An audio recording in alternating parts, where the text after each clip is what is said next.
Ang paggawa ng kahon ng kasunduan. Ika-37 kabanata.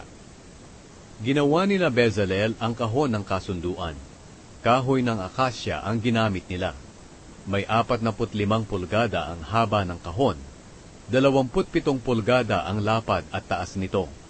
Binalutan ito ng purong ginto sa loob at labas, at nilagyan ng hinulmang ginto ang mga palibot nito.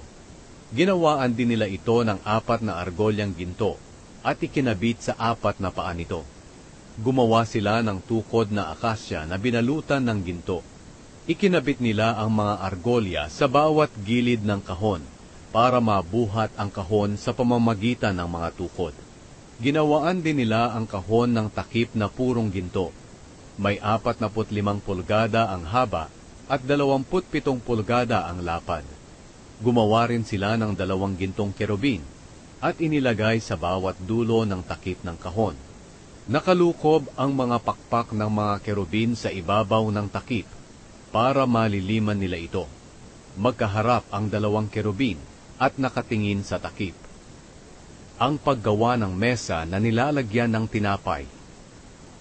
Gumawa rin sila ng mesang akasya na 36 na pulgada ang haba, 18 pulgada ang lapad, at 27 pulgada ang taas. Binalutan ito ng purong ginto at nilagyan ng hinulmang ginto ang palibot nito. Nilagyan din nila ng sinepa ang bawat gilid. Mga 4 na pulgada ang lapad at nilagyan din nila ng hinulmang ginto ang sinepa. Pagkatapos gumawa sila ng 4 na argolyang ginto at ikinabit ito sa paa ng mesa malapit sa sinepa. Dito nila isinuksok ang mga tukod na pambuhat sa mesa. Gawa sa akasya ang mga tukod na ito at nababalot ng ginto. Gumawa rin sila ng mga kagamitang purong ginto para sa mesa, pinggan, tasa, mangkok at banga na gagamitin para sa mga handog na inumin. Ang paggawa ng lalagyan ng ilaw. Gumawa rin sila ng lalagyan ng ilaw na purong ginto ang paa, katawan, at palamuting hugis bulaklak, na ang iba'y buko pa lang, at ang iba naman ay nakabuka na. Ang palamuti ay kasama ng ginawa ng gawin ang katawan ng lalagyan ng ilaw.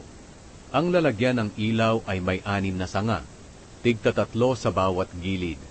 Ang bawat sanga ay may 3 palamuting hugis bulaklak ng almendro, na ang iba ay buko pa, at ang iba naman ay nakabuka na.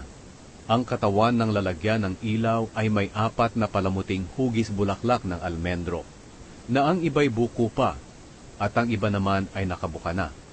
May 1 hugis bulaklak sa ilalim ng bawat pares ng sanga. Ang mga palamuti at ang mga sanga ay kasama ng ginawa ng gawin ang katawan ng lalagyan ng ilaw.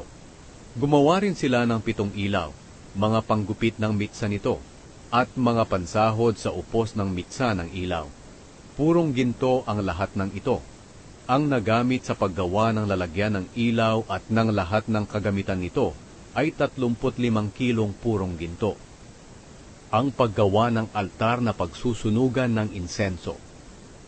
Gumawa rin sila ng altar na akasya na pagsusunugan ng insenso.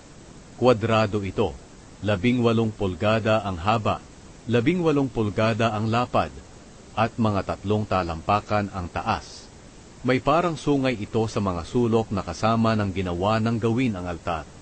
Nilagyan nila ng purong ginto ang ibabaw nito, ang 4 na gilid, at ang parang sungay sa mga sulok, at hinulmang ginto sa palibot. Nilagyan nila ng 2 argolyang ginto ang ilalim ng hinulmang ginto sa magkabilang gilid ng altar, para pagsuksukan ng mga tukod na pambuhat dito. Ang tukod ay gawa sa kahoy ng akasya at binalutan ng ginto. Gumawa rin sila ng banal na langis na pamahid at purong insenso na napakabango.